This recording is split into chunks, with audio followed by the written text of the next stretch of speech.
Welcome to Get Sports Focus. It is May 21st. I can't believe it. The school year is almost over, and we got a lot to talk about. A lot has gone on in the past 2 weeks, and we're going to talk about it. We're going to talk about as much as we can. Coach Andrew is going to be joining me later on, but the Serra Padres, they had their showcase with the De La Salle Spartans, and the De La Salle Spartans last week announced that they're going to be going to London to play the academy. So we're going to dive into that a little bit.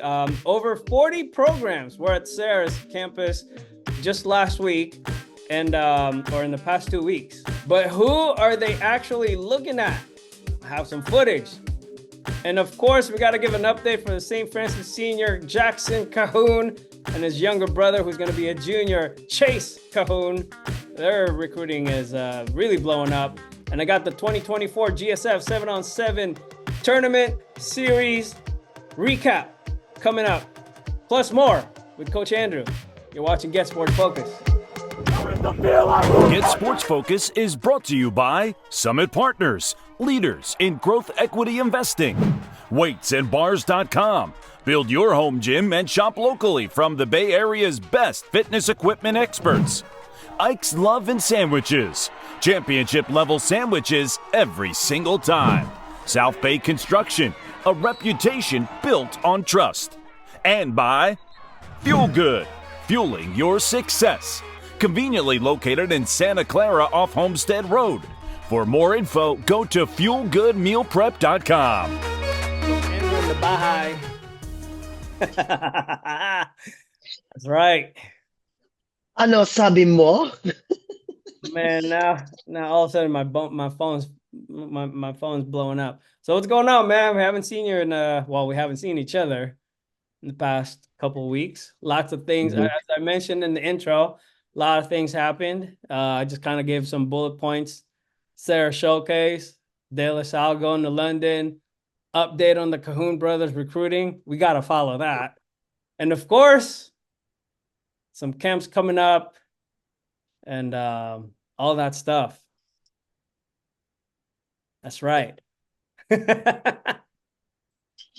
Yeah, a lot of things. Lots of things. I got new hands. Oh, nice. I know. They're cool. Is that a black one? And okay. Black and gold. Yeah. Seems like I'm around black and gold a lot. There you go. Well, it's all about the black and the gold. Yeah, like my gym is black and gold. My high school is black and gold. Now the pro team I worked with is black and gold. And you're My wearing chain's gold. Yeah, you're wearing black and gold. I don't know. I don't think I can ever get away from it. But man, what do you want to start with? It's a lot of things we gotta cover. I can start with the showcase at Serra. Yeah. And that was very, very interesting because, I mean, obviously everybody's talking about Serra might not be as good as they are going to be, or might not be as good as they've been. But honestly, I think this is a reload season for the Padres. Even though, well, I don't know. I don't know. I can't really. It's hard to say. It's hard to tell because it was just one practice showcase. There's definitely a lot of coaches that's looking into this program. I think just the past 2 weeks alone, 40 different programs. Wow. 40 programs came. I think that's what Coach Walsh posted on X. Yeah. Well, that showcase alone had, I think, 33 or 34. So it's crazy. Yeah. But they were definitely looking at a certain group, and right. the offensive and defensive line group got a lot of attention. And I already know the two guys that they're looking at. They're looking at Lewis and Monty. Monty's he's going to be a sophomore. Well, he's currently a freshman. He's going to be a sophomore, but he just picked up a few more offers. Lewis is like he is blowing up. I think by midnight that day, he racked up 4 offers, and he's got Wow. several more in the days after that. So I saw him. I was like, I like it. I'm definitely I could. It's definitely obvious what the coaches are looking at. So it was great. It was a great event. And obviously De La Salle was there. De La Salle looks they look very solid. A lot And of their I they don't didn't even lose a think they lot, right? brought their whole entire squad. They didn't lose a lot of people to graduation, did they? No, they did not. I don't think they did because they look like in mid. I mean, they look both teams looked really good. So that's gonna be a good matchup in a couple of months, three Wow, a months. couple months. Yeah, we're Jeez. close, man. We're close. Wow. Wow. We're close. Wow.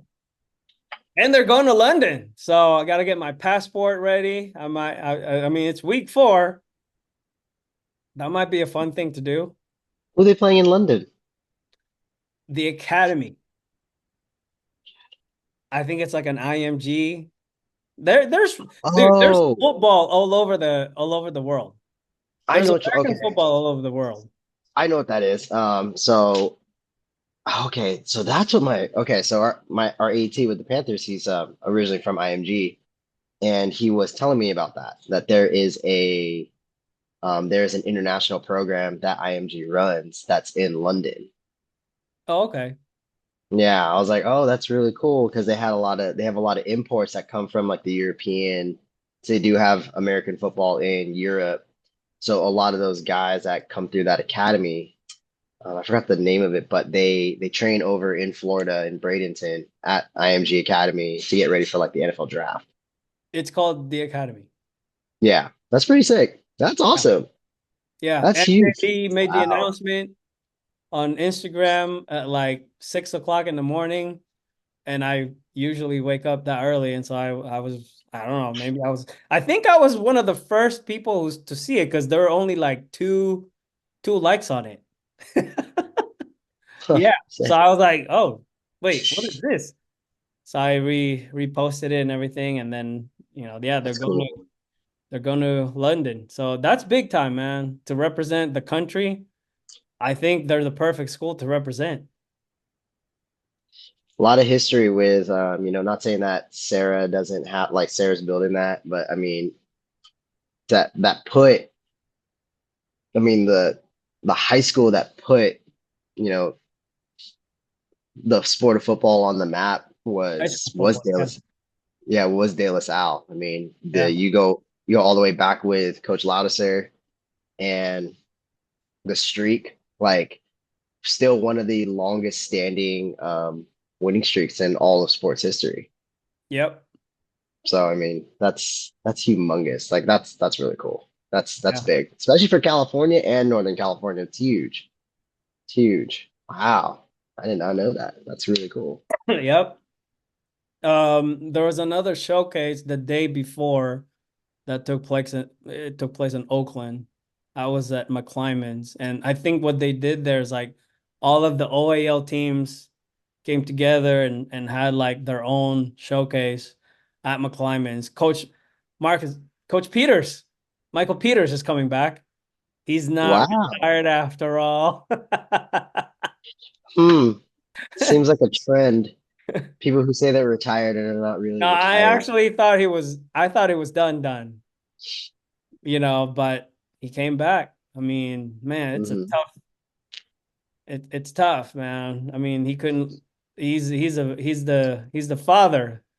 He's the godfather in the OAL now. So he came back and they had it was a successful showcase from what I understand. And obviously Reardon did one a week later. Um, I didn't know about it until like the day before, so I couldn't go. Plus, I was like, I had a busy week last week, so that would have Yeah. been a good one to check out. That's But yeah, cool. man. So that's those two. Jackson and Chase racking up offers.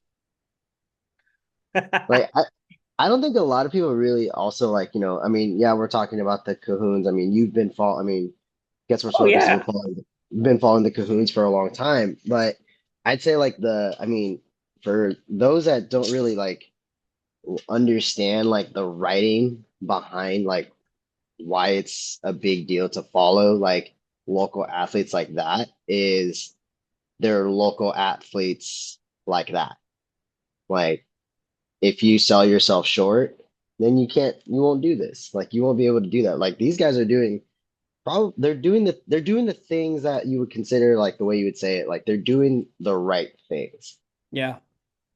They train, they do well in school, you know, they take care of the things that they need to take care of so that when they step onto the field, they can just perform and worry about performing. That's what it takes. And it shows. Yep. People will vouch for you. And they're good people. They're good kids. I've only interacted with them a couple of times, but those few interactions, like very polite, very respectful with, how they talk. That stuff goes a long way. They're Like, like young professionals. yeah. So it's like if you want to become a professional, you need to start carrying yourself like a professional. Yeah. Well, I know so we did this 2 weeks ago. I'm just gonna read it off. Minnesota, Yeah. this is Chase. Chase 2026 Hmm. linebacker. I think he's an excellent running back as well, but I think linebacker is his position. But he's got Minnesota, Hmm. Navy, Nevada, Oregon State, San Diego State, San Jose State, UAB, and Washington. I believe Washington is the newest one. So how many is that? One, two, three, four, five, six, seven, eight. Eight offers for sophomore Chase Cahoon. Jackson, uh, 2025, right? 2025. Wow. Added Washington State. Nice. So he's got Air Force, Army, Eastern Washington. It added Eastern Washington, Air Force, Army, Eastern Washington, FIU, Idaho, Nevada, Sacramento State, San Diego State, UAB, Washington State. We got to get these guys on the show. Yes. We got to get these dudes on the show. But they're busy. I know they're busy. I'm probably going through finals right now, but maybe we can catch them in one of Coach Romo's workouts because I know they do a lot of work with Coach Romo. And Hmm. you see them running stairs and doing all that stuff. So, congratulations, my man, my dudes, My Chase dudes. Jackson. Keep it coming, keep it coming. Make Um, some noise. Make some noise. yeah. Hey, since we're in the subject of recruiting, do you remember Sure. Jaden Rashada? Yeah. So What apparently about there's a lawsuit floating around, or there's a lawsuit. They filed a lawsuit against the people that offered them the NIL when he was a sophomore. That was crazy because I thought that was fake. I actually thought that was fake. Who in their right mind would give a high school junior or junior going into his senior year $9 million? Is it Mm, 9 million or 900,000? I heard doesn't nine matter. million. It doesn't matter. Like any type of so any see, this is where like and I knew something. I mean, unfortunately, like it popped up with Jaden, but it's like it was just a matter of time where stuff like this was gonna start to pop up. Yeah, It was just a matter of time. Like I think people tried to cover it up so much that I don't think they really knew like what was gonna happen with it. I think and I think you've alluded to this before too. Like it's not good. It's just a matter of time until the NIL reaches down to high school. But then what is now actually considered like amateur? at this point, It's been right? Like happening. it's always happening. Like because at the end of the day, right? Like how do you consider like here's a good comparison since we're talking about it this way. Here's a good comparison. If you have Olympians that can compete in Olympic game sports when they're 16 years old, right? Some of these kids get like sponsorships and all that stuff as well. Like, I've seen like, and it doesn't even need to be from the United States. It could be from like other countries as well. Like they get sponsored, right? They're Hmm. 16 years old. So they're technically high school. They're still scholastic level athletes. They're still amateur, right?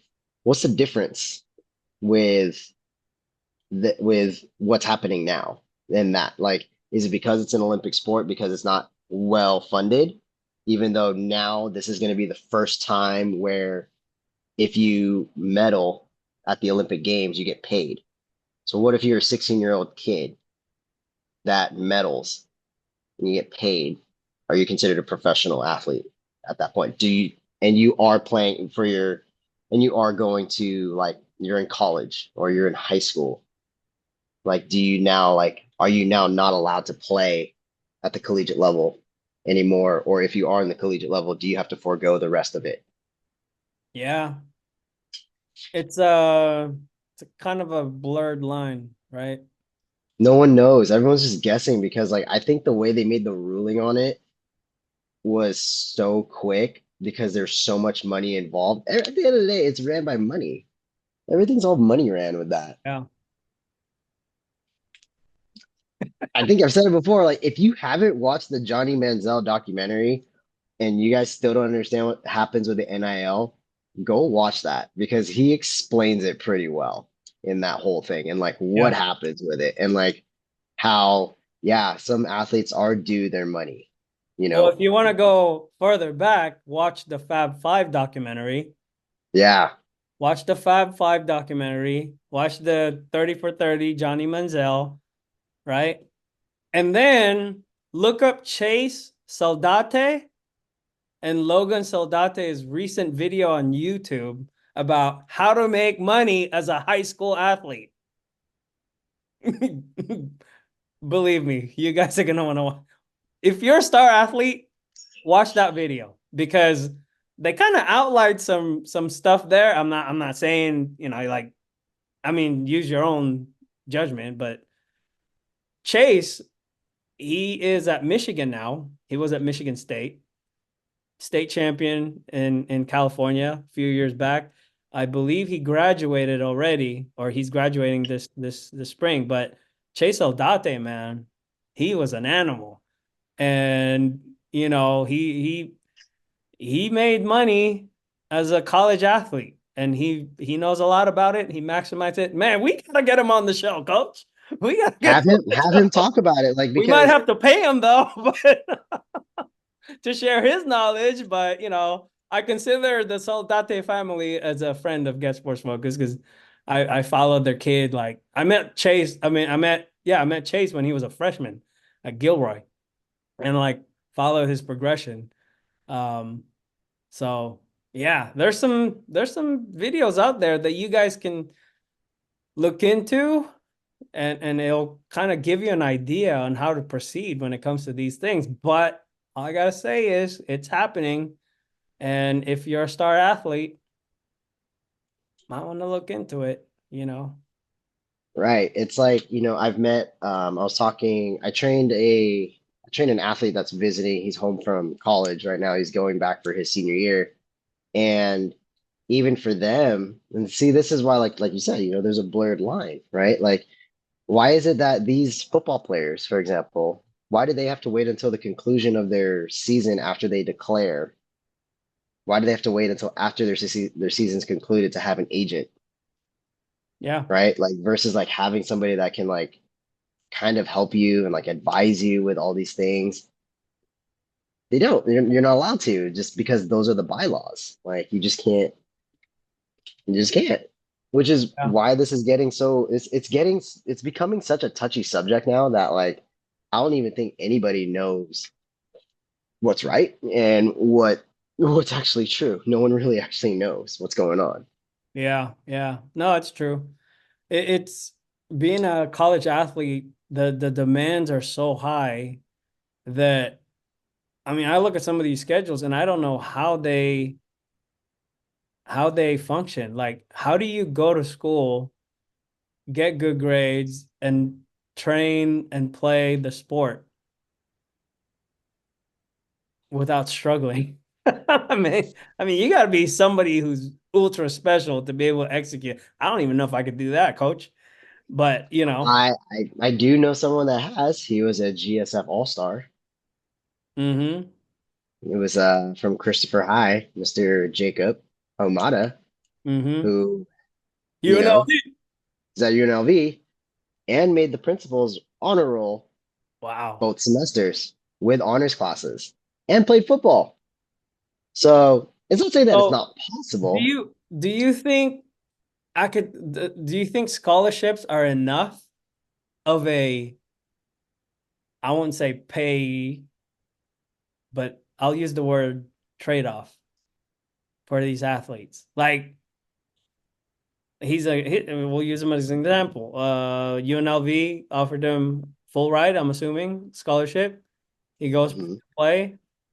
The cost of going to school at UNLV, is that worth the time and effort that he puts in the classroom and the football field? Or do you think it should be a Ooh, little bit that's a good more? one. That's a good one. Because I I feel think that, like academics is one thing, sports should be a whole different thing. It's like we're gonna pay you to go to play football at UNLV. Okay, cool. Or we're gonna pay you to play football at San Jose State. All right, beautiful. And then you still got to go to school. right. I think, man, yeah, see, that's a tough one, right? Like, yeah, that's tough. Like, I mean, when I was in college, right, like I got, I mean, I went to Division 2 and I mean, I did play a different sport, but I mean, 75% scholarship was it was enough depending on what school you go to, right? Like I went to a private school. So for that, for them to pick up a good amount of the bill on that was like huge, right? So for me, yeah, it did motivate me because it's like, all right, I'm pretty much going to school for free at this point. Like I'm not paying the full amount of tuition. I got to get this done. Like I think it kind of just depends on the athlete, the student athlete. Like it depends on like which part of that word comes first. Is it athlete that's a student, or is it a student athlete, which is what we try to advocate for. So it's Yeah. like what's more important because at the end of the day, right? Football is one of those sports where like it does have an endpoint.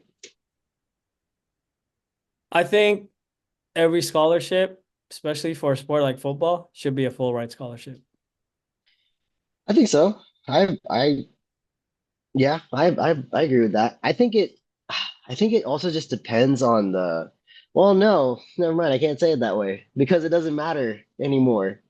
It doesn't matter where you go. And that's what I've told a lot of kids like whatever offer you get, NAIA, D1, D2, D3, D1 double, whatever, all those different divisions. Whatever you get, go. Just take it. Because with that's why I said like I can't say it the way I wanted to say it because in the day and age that we live in right now, or that these athletes are living in right now, it doesn't matter where you go anymore. You can be you can be here 1 year and then the next semester you're here. Yeah. It's like you have that opportunity like at your disposal. And I use the word disposal because it's like there's so many people that do it. But it is easier to go up a division. It's harder to go down. If you go down, it actually brings your stock down a little bit. So it's easier to move up than anything. There's Hmm. a guy on I forgot where he's from, but he was on he played at Indy, which is that community college that was on Last Chance U. He was a running back, and then he ended up getting he got a scholarship or he got an offer to go play at a D3. He had to change positions though, or else he wasn't going to see the field. Hmm. Then he changed position, balled out for balled out for a year at the D3, and then now he's playing at a D1, and now he actually has like a good chance of like probably making a late round draft pick next year. Wow. He's a cool story. I'll find it and then we can I'll share it with you and you can say something about it. But that's like something that like you can think of because that's kind of like the world we live in right now. You can always go up.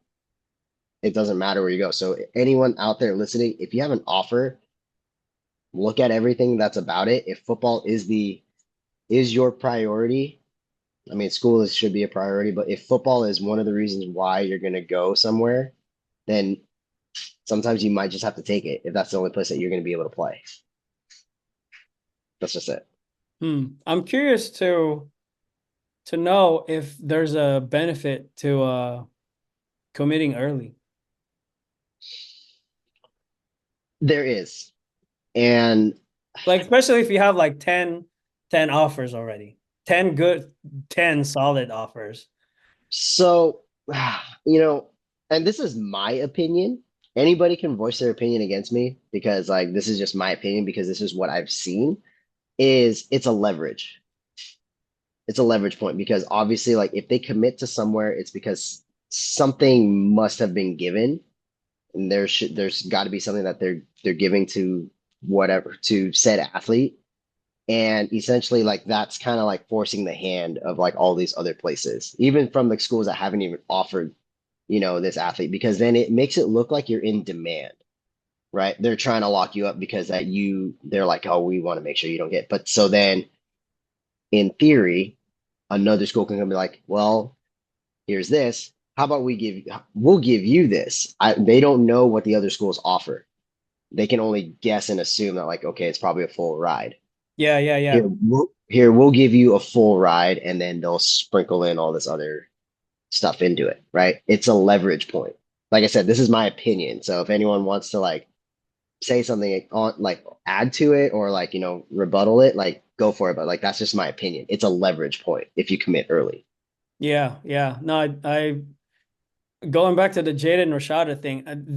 He committed to Miami Committed to Miami. that had a $9 million price tag or nine Right. million dollar NIL. So yeah, so there was a huge Dang, damn. so there was a huge okay, so Let's that's just say exactly what we're that's talking about. true. Let's just Right. say So this is that exactly what was we're true. talking about. I think it was true. And then It was. Florida knocked on the door and say, "Hey, we'll give you 13 million." So he Right. switched. So he He flipped. flipped. And then ASU came in.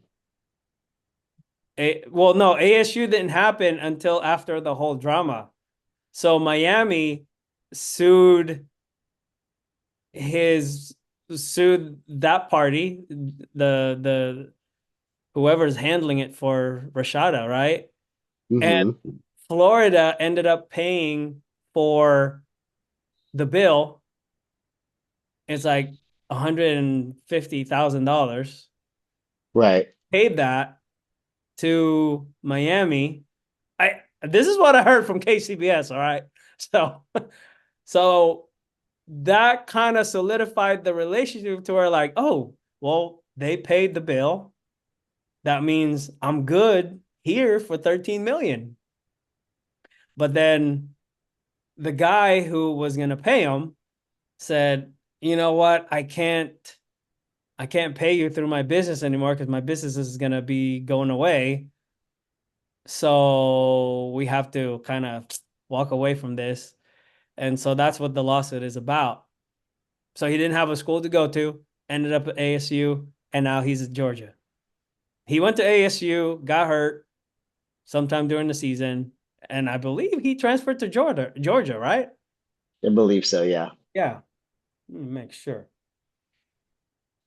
But even that, like he also had a big NIL deal from ASU as well. That's the thing.